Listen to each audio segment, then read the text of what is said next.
Hey everybody, I hope you're doing well. My name is David Wilkerson and this is Surplus Funds 101. Just wanted to start by saying thank you so much for watching all these videos, liking, subscribing, leaving comments. Really helps out with the YouTube algorithm. It means a lot to us. If you haven't done it, go do it now.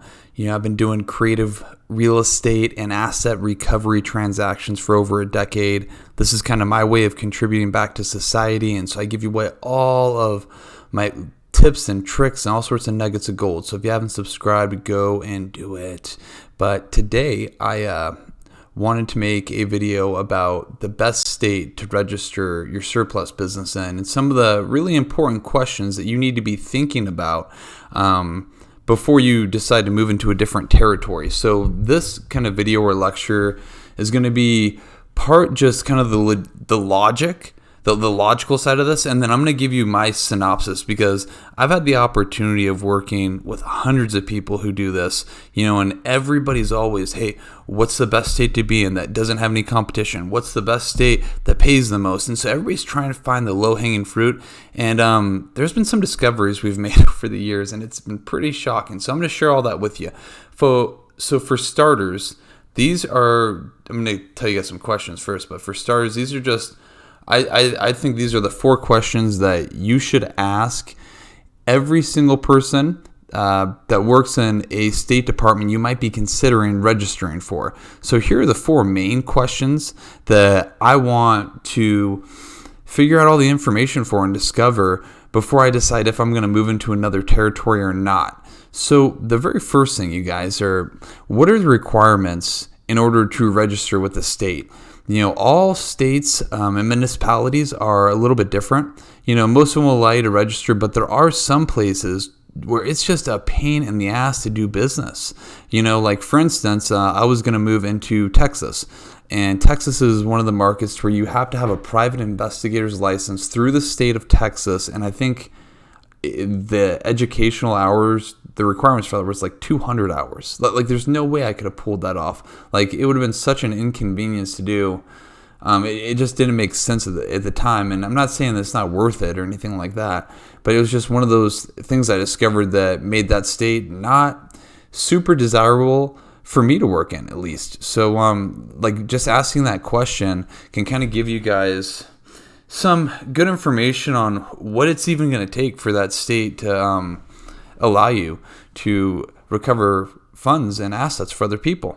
Okay, now the second thing is how much do they pay private investigators? Okay, I mean, most of the time we're going to be capped at 10 to 20% on state funds, but there are some states that are a lot less. If I believe correctly, one of them is like Florida, right? They cap you at 10% or the maximum of $1,000 per account, if I believe correctly, right? So when I go through and I hear that, I start looking at my KPIs and I start thinking of, okay, how many contacts, what's the lead cost, things like that. And I mean, to recover an account to where I'm only going to get $1,000 regardless of what the claimant gets, or 10% up to $1,000. No, that's what it is. I think it's 10% up to $1,000 and you get capped at $1,000. That'd be really difficult to really make it work. I mean, you can definitely get VAs and there's other things you can do to systemize it, but in that circumstance, for me at least, it just didn't make it appeal. Like me personally, I like to work in the states that allow me to have the biggest percentage that I can take as an investigator, that also has the highest number of accounts that have the largest amounts. I like going after the big deals. It's just like what I've done. I've always gone after the big ones. And then the third one is, do they pay you directly? Okay. Some of these states, they are going, when you register and you submit a claim packet, they will cut you a check directly. Some of the other ones, they won't. You will have to invoice them.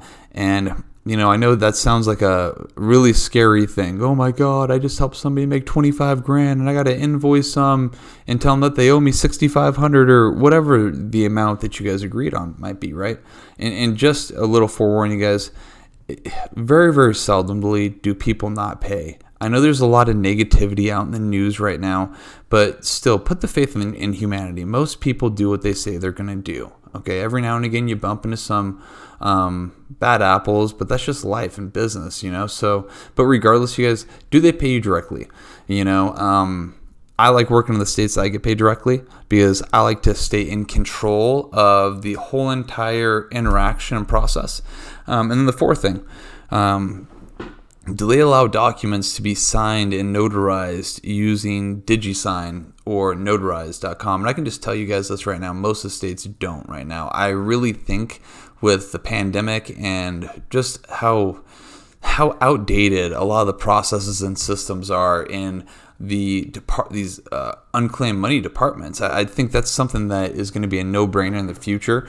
But using like notarize.com or DigiSign to get paperwork signed, it's wonderful because it cuts down on time and it saves you money. And the last thing you want to do is add any extra time to one of these accounts than is needed. I mean, you want to talk to these people, idealistically right away, send them all the paperwork, get it notarized, and then get that packet back to the state so you can get paid. So getting that process done is getting that process done in the quickest amount of time is crucial. And so when you're using these DigiSign platforms and things like that, that can really speed things up.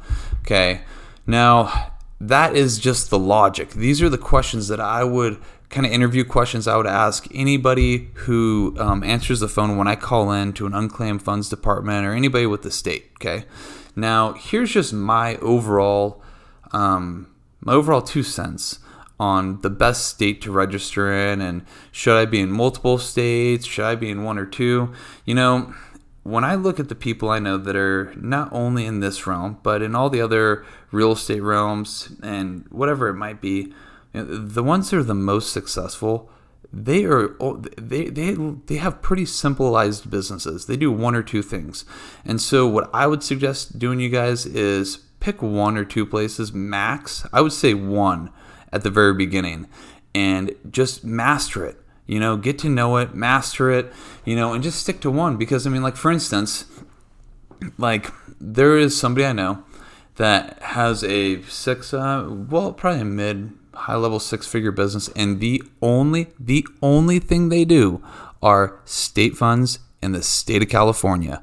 We have 52 states. You can go and collect funds in almost every single one of them. Okay, you could also do tax overage, bankruptcy, mortgage surplus. There's all sorts of different things you can do in this industry, but they only do one thing. You guys, there's some serious power that comes from you niching down, locking into one thing, and then just driving it home. Okay, but you guys, regardless, I would ask these 4 questions to anybody. Or I get these 4 questions at least answered, prior to making the decision on what state I want to go into. So, if you guys found any value in this, click the like and subscribe to the channel. Oh, I'm all over myself. Subscribe to the channel. And if you have any questions or comments, leave them in the box below. Hope you're having a great day. Take care, you guys.